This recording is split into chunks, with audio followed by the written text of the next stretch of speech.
What's good, everybody? Jack and Lockie here, back again with episode 16 of The Return. We are no longer doing season previews. Thank you for all the support on that. That was just really, we said at the end of the last episode, it was actually a really exciting series to do. Yeah, love Um, that. That was Kind of so talking good. about the lead up of different teams and where we see them improving and where we see them regressing and all that kind of thing. It was actually really enjoyable, and having your guys' support was definitely a bit of motivation for us to keep it going. So thanks a lot for that. Today we are resuming the return season. We will be beginning a new season soon, just before the actual NBA season starts. Today we are covering awards. Today we're doing award predictions. We've got MVP, Rookie of the Year, Defensive Player of the Year, Most Improved Player, Six Man of the Year, which is actually a very slim category for me because I think there's only one or two proper real options there. Mm. And then we're going to do Coach of the Year, something that we weren't going to completely cover, but I've got a few options there. I just to cover it kind of thing. Mm. I think we'll leave MVP till last. I think we're going to start with Rookie of the Year. Hey, oh. Yeah, I like that. Want me to start? Yeah, you can kick it off. Um, this is I'm basically going with the top picks because that's kind of like where we're looking at. Um, I got I'm gonna go for starters. I think Jalen Green. I think he'll be rookie of the year. I think with the team around him, it's better for him. It's going to be um, I guess he's going to be in a better position to hopefully win, especially if they trade for Simmons. That's going to create a lot of options for him be a to be like an elite scorer coming in. Um, yeah, so I think Green first. I think Cade Cunningham second, obviously being the number one pick and being in a lottery team. He's got to have the ball a lot. He's going to have plenty of opportunities to shine. Also, Scotty Barnes, just based off how he played in the summer league, and Definitely. again being on a team that kind of needs a bit of a kind of like a young punch. He's going to be that guy. But yeah, I didn't really not much to really elaborate on. But yeah, honestly, Jalen Green, I think rookie of the year over Cade. Yeah, nice. I think Rookie of the Year is always hard to pick at the start of the year because it's kind of you always go for the consensus top three. Mm, I left Evan Mobley out of my list. Um, I've actually gone a slightly different route. I've gone Cade at one. I think coming in the summer league he was average. But I think as the season goes on, he will get so much better, and he's already got all the tools. He's 6'8" point guard. mm, That's so rare nowadays. yeah. Um, and being that tall at that position and being able to shoot the ball, finish inside, being able to be an elite playmaker, good rebounder, good defender. I think he's got all the tools to be the rookie of the year. I really don't think there's anyone else that can beat him except for Jalen Suggs, not Jalen Green. I've gone Jalen Suggs Yeah. out of Orlando. Suggs on my nuts. Um, Bang. I think, I just think he reminds me of Jason Kidd. That was his draft comparison. Very good playmaker, can shoot the three. I think he's coming out of college with a lot of momentum. He had a decent summer league, and I think having a young team around him, and especially growing with players like Cole Anthony and Marco Fultz and Mo Mm, Bamba, and Jonathan Isaac as well. Shout out to him. I definitely think he'll have a good rookie year. Jalen Green, I think he's an elite scorer coming straight out of the G League. I just think he's got all the tools to be an elite NBA player. mm, I think he might have a rookie slump, yeah. and that might affect him. My honorable mention, I've gone Scotty Barnes. I just think, he plays both ends at an elite level coming in. I mean, when I say elite, I don't mean elite in the NBA. I mean Yeah. as a rookie, an elite level player on both ends of the ball. He's developing that jump shot really well. He's super athletic. I think he's definitely a sleeper for rookie of the year. Because he's a stat sheet stuffer. He could easily average in his first year like 14, 6 and 6 or something like that. Right. He affects all ends of the ball, and I think he'll be really good. Yeah. So rookie of the year, not a lot to cover there. I kind of want to go to six man of the year now, and then I think we move to coach of the year, Mm. defensive player of the year, MIP, and MVP. So let's go six man of the year. Um, yeah, I think you were saying it's like there's only between a couple. I think Jordan Clarkson will probably get it again. He's got an improved group around him, and that's gonna. We were saying we want him to be a bit more of a like playmaker. Obviously, it doesn't have to be anything crazy, but just like having a more deep bench around him, it's going to help a lot with that, and that's gonna push him up there on that in those six man of the year rankings. Hopefully, Dennis Schroeder, like hopefully he can. I'm not sure what their lineup's going to be. I assume he's going to be off the bench. If he is off the bench, I think he can have his redemption year, or he's like Yeah. just trying to prove that he's worth that money again. Mm, I also got D Rose, but I also know that like Emmanuel quickly is there off the bench as well. Um, but like low key, like D Rose was like their best player in the playoffs sure. the past year against the Hawks. So he has every like opportunity to be that six man of the year, and I love how he's embraced the role. Like he hasn't been like, oh, I'm not too good for this. Like he's very very humbled in that. Yeah. Um, everyone loves D Rose. So yeah, I hope he can. I hope he can make his case for six man of the year. He's going to continue his solid play. Um, but I still will say Jordan Clarkson again. Number one Yeah. team, they're probably going to be. For sure. So yeah, Jordan Clarkson. Yeah, I've definitely gone JC at number one. Then I've gone Derrick Rose at number two. Got a bit of a sleeper pick here. I got Tyler Hero. I don't think he'll be. Oh I don't think he'll be starting. yeah. I think he'll be coming off the bench, and I Hmm. think he can just come on and score the rock. And I think if Miami have a good year and he contributes to that, he'll definitely. I just don't see anyone beating Jordan Clarkson, but Tyler Hero is definitely like the biggest threat. I think Derrick Rose. Yeah, you're right about the whole Emmanuel Quickly thing. Like he's going to be sharing a lot of the court with him. Maybe taking away some of the spotlight from Derrick Rose. Yeah. But I think Jordan Clarkson. I just don't think Yeah. there is like anyone else in the league A 20-point score off the bench is on the ridiculous. best team in the league. Like Yeah. there's nothing that you can say that's going to change my mind on that. Yeah. But yeah, I think we got coach of the year now. Or Um, actually, on oh that, I was yeah, talking to Michael the other day at work. Shout out Michael Napoli. He yeah, let's continues to go. get shout outs. Portland And Timbers. he was thinking you put Oladipo on the bench. You don't start Oladipo, and then you have Duncan Robinson starting to be a shooter. So you go Kyle Lowry, um, what wasn't it? Like have Jimmy, Duncan Robinson, PJ Tucker, and then Bam. And then off the bench you have Oladipo, you have Tyler Hero. So if they go with that, they probably won't. But he'd be interesting if they did go with that lineup for like a six man of the year type candidate. Yeah, for sure. I Yeah, think that's another interesting concept with Miami. Like the bench is really interchangeable. Like you can definitely have Oladipo come off the bench, and because Hero's definitely a starter in this league. yeah, Um, so yeah, I think that's definitely interchangeable. But I guess we just have to wait and see until the season starts. yeah. Coach of the year. This is kind of like I don't know. I feel like I've just gone with like the top teams kind of thing. Um, I'll start this one off. I've gone Steve Nash to win. Hmm. Then I've gone Frank Vogel for the Lakers, Quinn Snyder for the Jazz. Honorable mention. This is kind of a bit of a sleeper because I doubt he'll get it. Ime Udoka, Boston Celtics.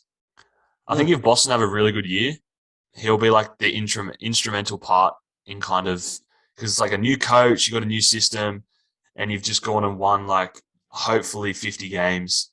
Um, I think I Hmm. think it can work definitely, and I think he's definitely a sleeper for coach of the year. Yeah. It's Interesting. a very brief Yeah, yeah, yeah, like segment on that, but I think definitely he's got the team to do it. Um, yeah. from what I've heard, he's a really good coach. And yeah, I think Right. I have high hopes. Yeah, coaches are interesting one because I'm still trying to learn.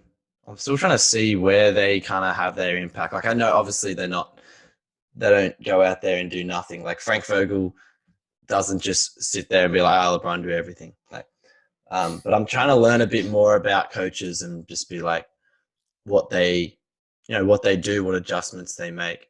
I think Tom Thibodeau, based off his last year, like with the Knicks, taking them from, I'm not sure where they were the year before that, but taking them to the number one defensive team in the league. They were And they were like still, 21 and they're like 21 and 45 or something stupid. yeah, right. And then they fucking turn it around in 1 year. That's ridiculous. And then you add more offensive, I guess, like power with Kemba and Evan Fournier, and you bring back the players, bring back your core. Yeah, everything's shaping up for them to have like a really good, for him to have like a really good like coaching year. Like he brought Bulls to conference finals, was it with D Rose?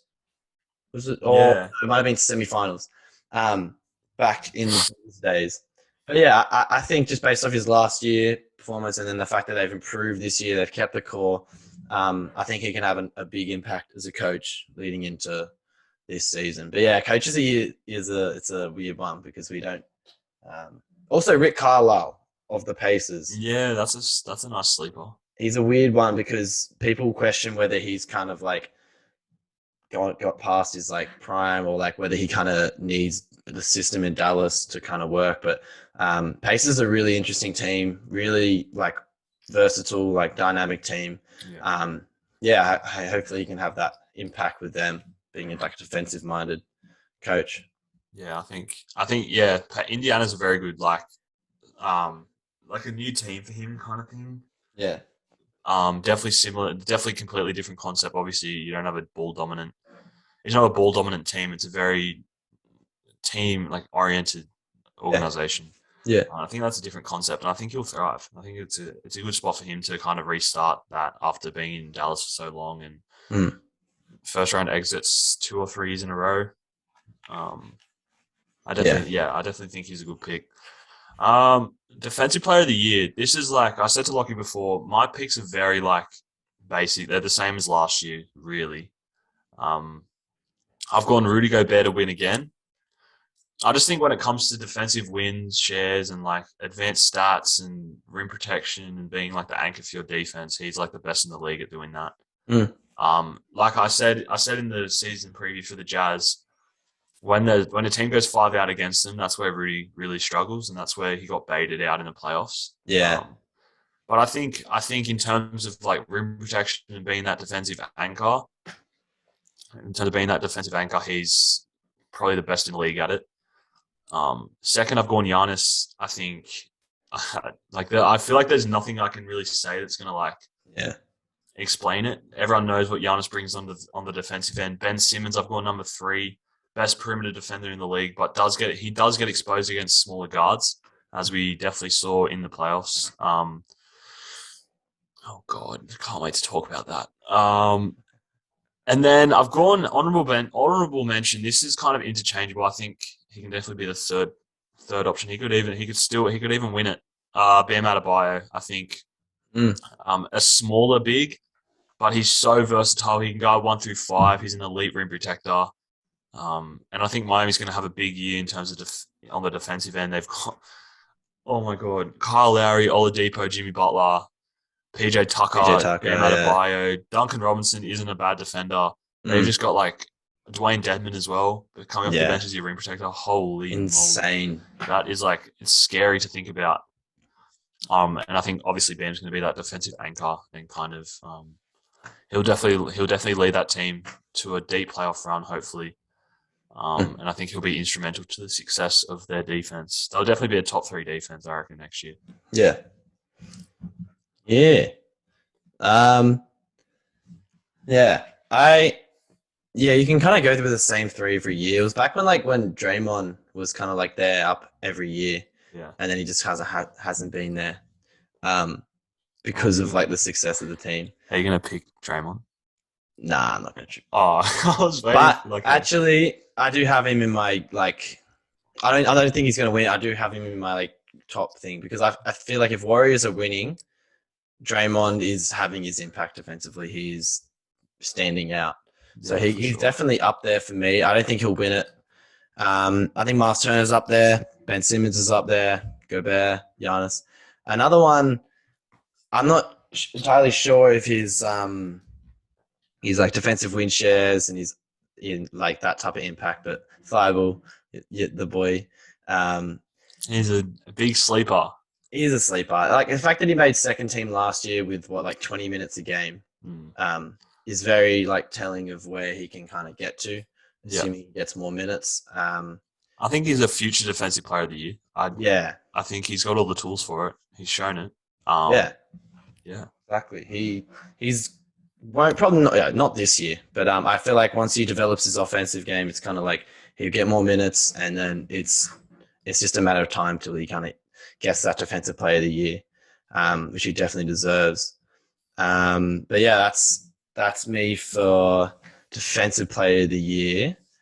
Um, Most improved. Who you got? I've got 5 options here. So I think I most improved players are always too hard to pick. Like Yeah. so hard to pick. At 5, I've gone SGA. I think OKC he'll probably be playing a lot more of the season now. I think he's going to have a big year. Same with Michael Porter Jr. Yes. He's my 4th option. He could easily swap with my next player. But MPJ shows a little. He's an elite scorer already, and he's 3rd year. Um, he was very inconsistent last year, but I think kind of as you go along in the NBA, you gain more experience, you gain more poise and confidence, and I think he's going to pick up that efficiency definitely next year. Bam Adebayo, number 3 for my most improved. Like I said before, defensive anchor. Um, he's what's it called? He's progressing with his jump shot. He's very good in the post. He's starting to build that mid-range jump shot, and he's definitely going to expand that out to the 3. Super athletic, great playmaker. I think he's just going to have an amazing year. My top 2 are interchangeable. They can go 1 or 2. I couldn't decide. Zach LaVine at number 2. He's going to have a big year. He's the number 1 option on a brand new team, basically, with a lot of additions. And I think he's definitely the number 1 option. He's going to lead that team. He hasn't had any playoff experience yet. That's my only knock on him. But I think he's definitely going to have a big year.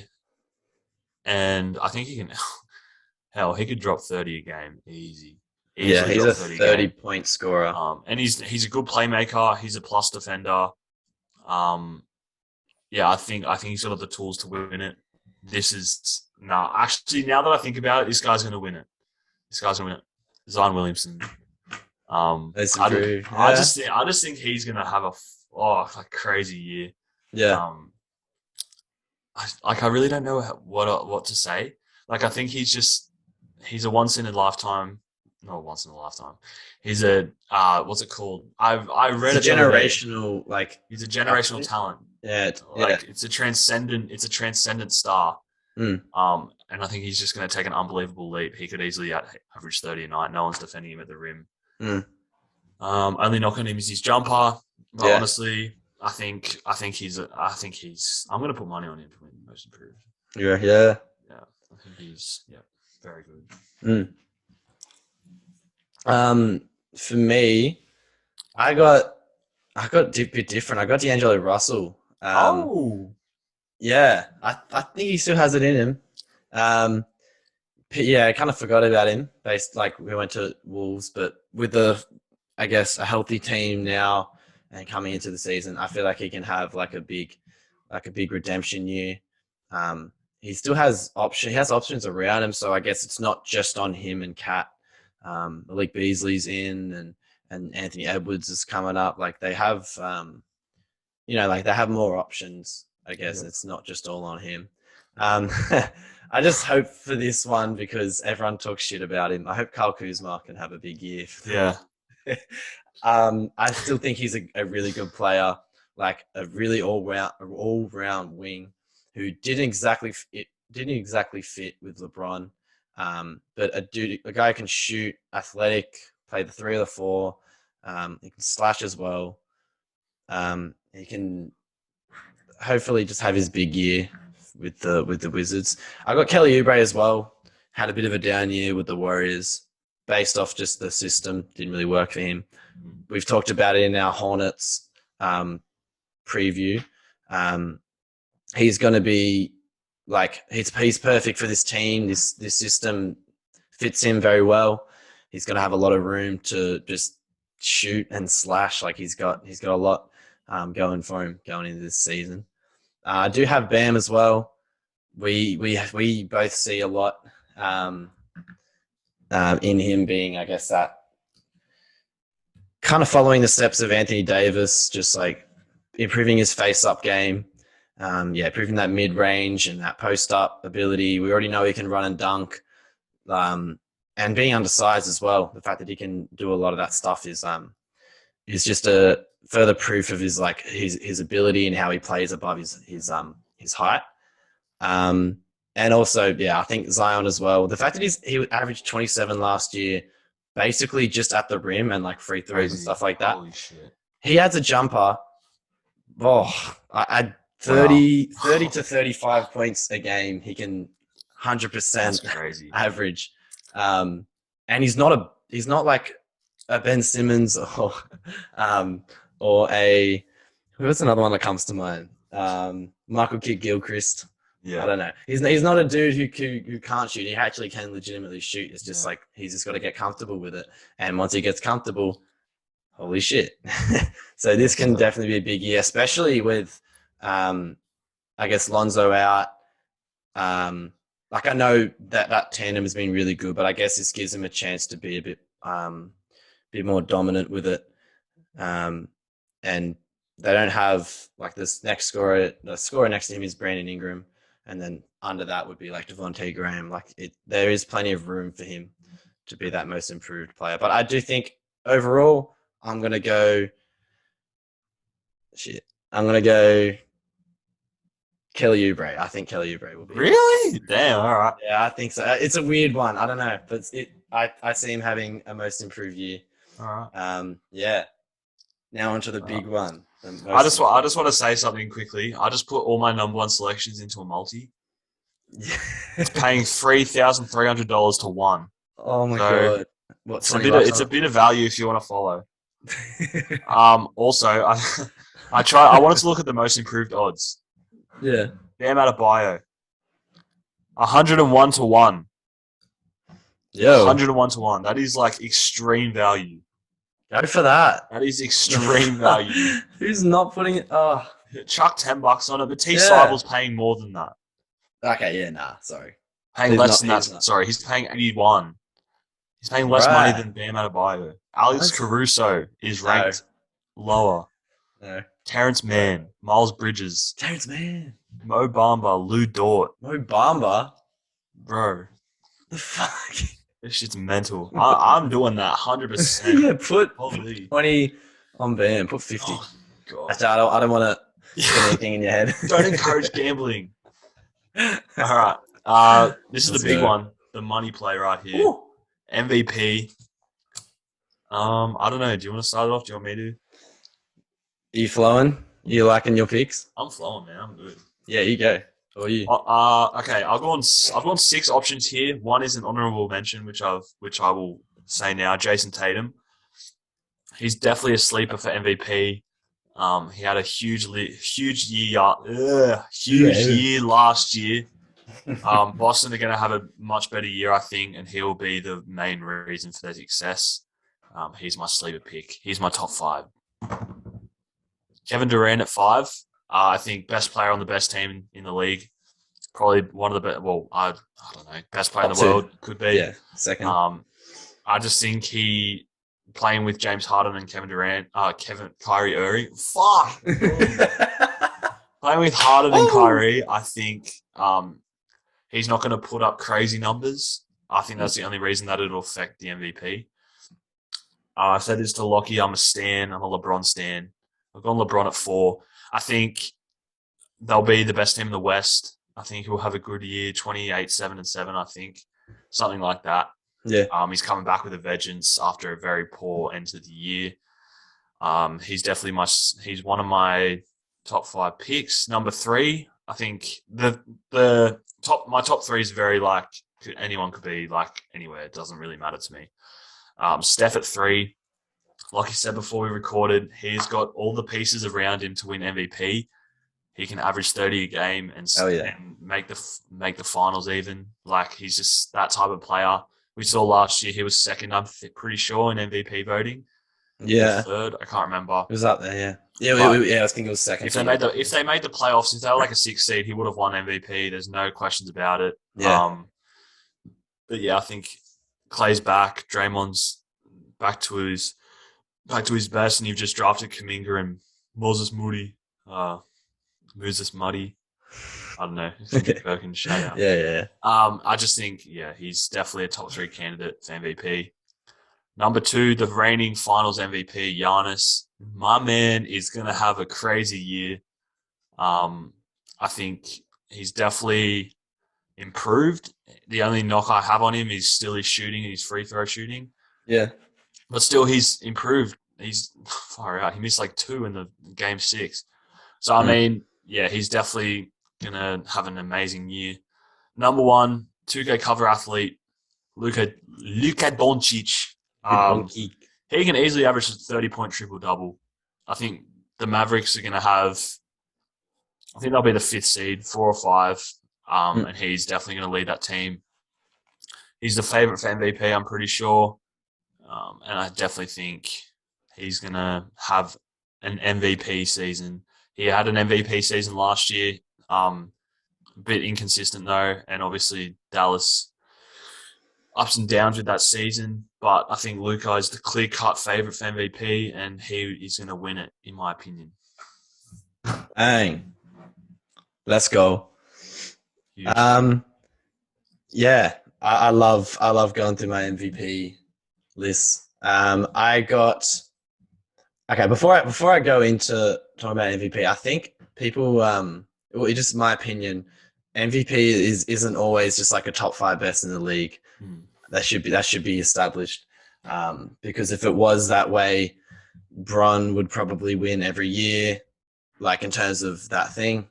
If you go by that logic, or even Curry would have won last year.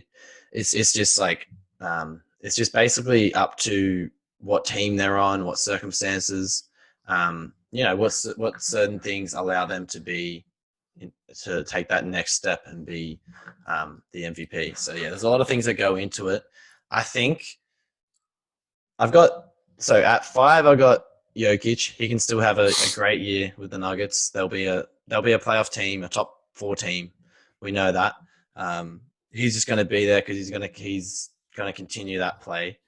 At number 4, I got Luka, but him and the next guy, I think they're on the same level in terms of like all that on the same rank for me. I got Tatum at 3.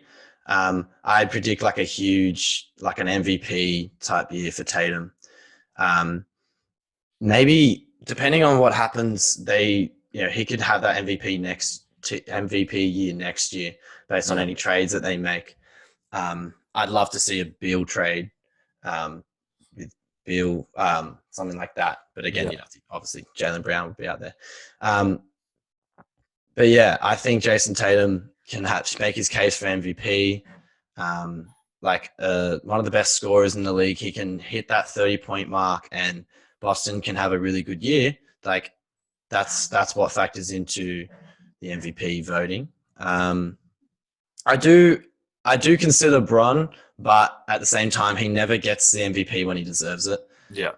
They gave him his 4 back early in his career, and they're like, "No, you don't get any more now." So I doubt they're going to give him the MVP. I think he's going to have like a crazy playmaking year.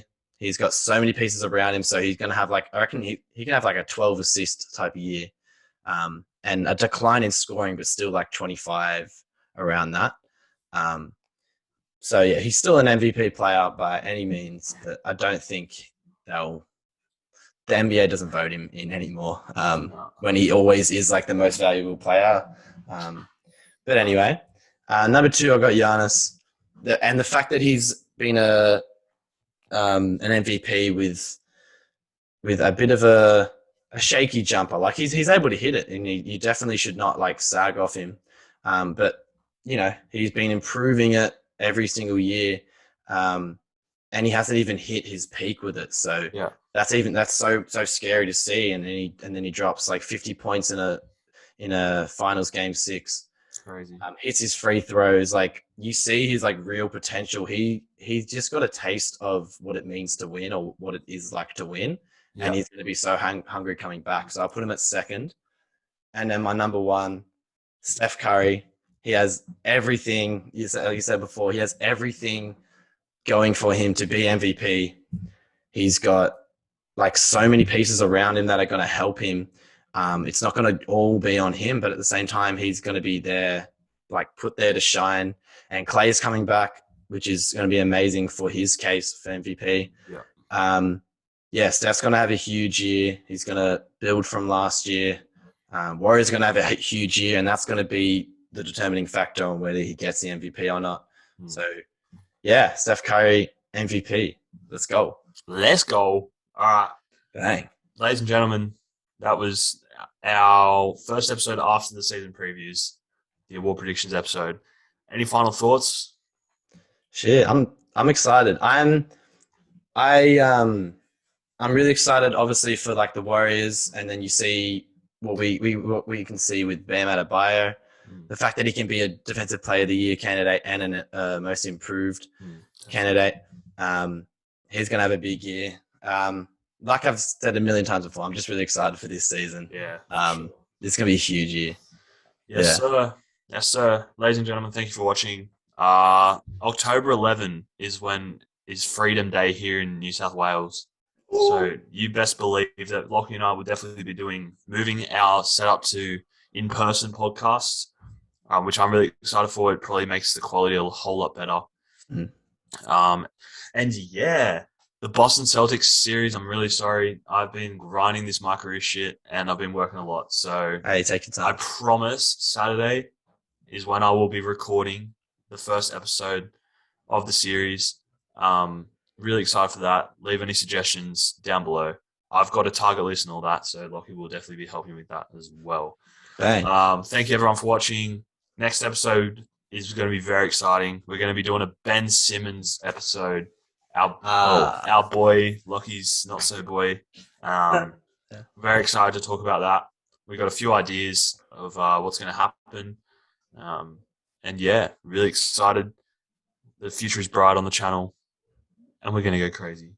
Yo. Season starts in, I think, a month, I'm pretty sure. Yeah, like October. Lockie and I will be sharing a league pass this year. So Lockie and I will definitely have a season pass this year. So we will be watching most games, keeping up to date with it all. And yeah. Let's go. Let's go, baby.